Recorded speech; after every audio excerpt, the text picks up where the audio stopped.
Hey everybody, welcome back to the bakery. Muffin Man here, checking in.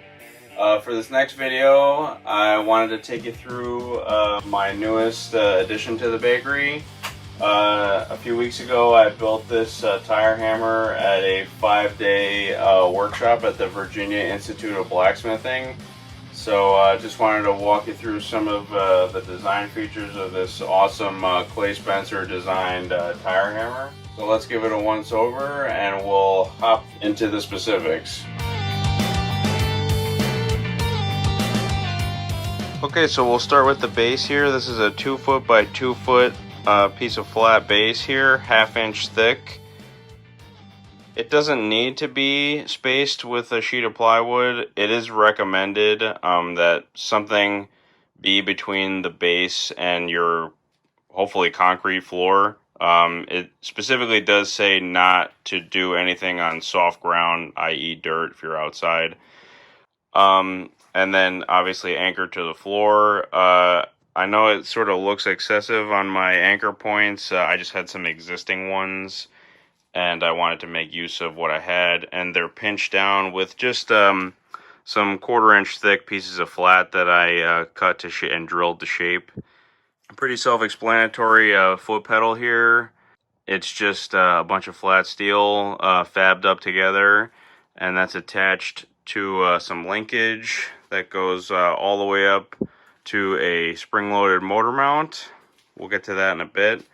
My anvil base here is a completely solid piece of round steel. Just the anvil alone weighs about 500 pounds. The complete unit is like right around 850 pounds. So she's a lot. But it's to be expected with any sort of hammer. I mean, you want everything to be solid with each strike. You don't want the unit to move too much. Coming up, where all the action happens, I have just 2 standard flat dies with 4140 tool steel, heat treated and tempered. This is just what the unit comes with when you do the workshop. There are tons of other dies available made by other makers who produce these hammers. They're available to buy too, but for anybody that's hands-on, I really recommend the workshop. It's a lot of work, but I really enjoyed it, and it was definitely worth the money to actually make the hammer yourself, see it all come together. So, continuing on, the hammer tower, or the main column, I'll call it, is all 5-inch square tube, I believe, 3/16 thick. Very sturdy. It's all heavily welded together. I mean, it's a solid structure. This thing's not going anywhere. And then we have the actual the ram of the hammer, which is just inside here. Again, if you take the workshop, these are all pre-machined. The ram is pre-machined, and it comes together really, really nice. It's a really good quality piece of steel, and I believe the ram weighs anywhere from 60 to 70 pounds. I think it was the specifics on that. And from here on out, it's pretty much just fabbed up materials. All these rocker arms, I'll call them, and then a pillow block up at the top. All this stuff is fabricated in a sort of an assembly line in the workshop. It really comes together nice. Again, for those of you on the fence about taking the workshop, I highly recommend it, just because most of the guys that are instructing these workshops have built hundreds of these hammers, so they show up with prefabricated jigs to make all these pieces. I mean, there's roughly 100 pieces in each of these hammers, and it was just an absolute lifesaver to have those to just prefab. I mean, it shaved probably 2 days off the workshop easily. Once we make our way up towards the top here, this is just a spare tire off of a Chrysler minivan. You can really use any size tire. I have to say a spare tire, based on this design, a spare tire would be ideal, simply because of the rim layout. So if we actually go behind the tire, What's up at the top of the column here is just a weldable trailer spindle, and then a trailer hub that's bolted onto that spindle.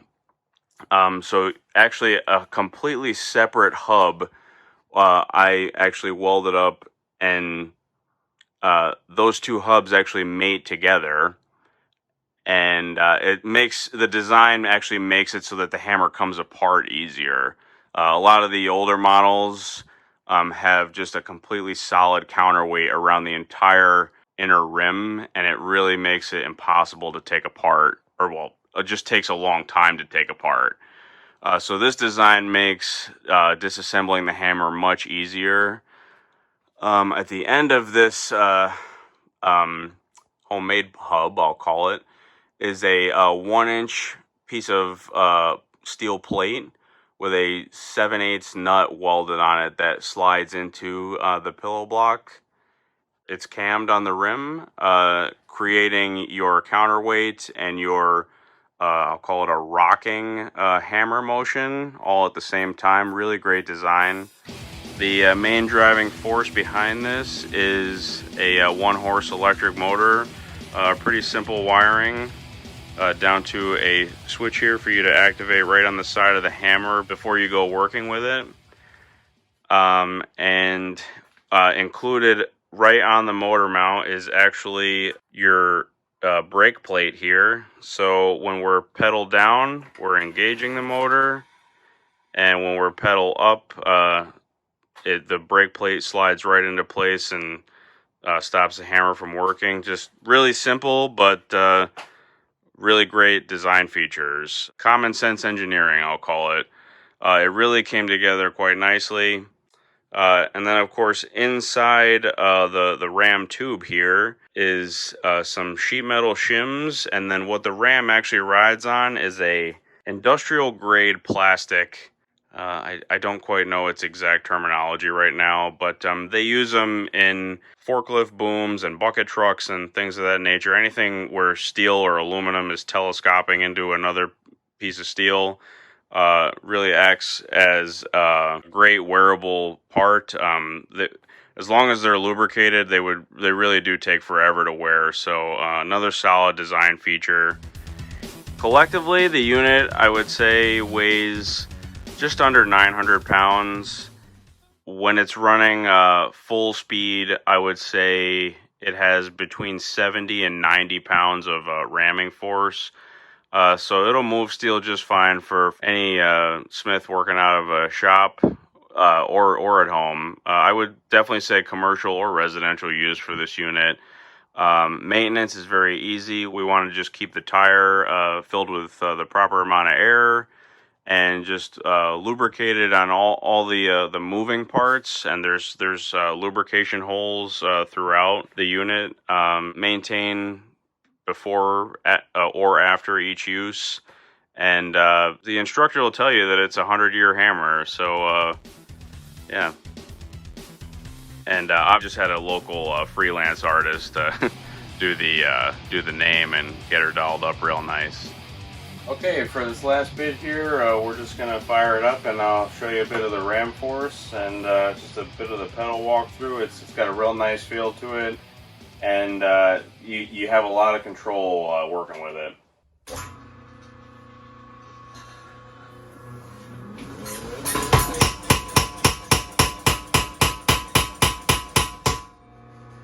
It's not even 100%.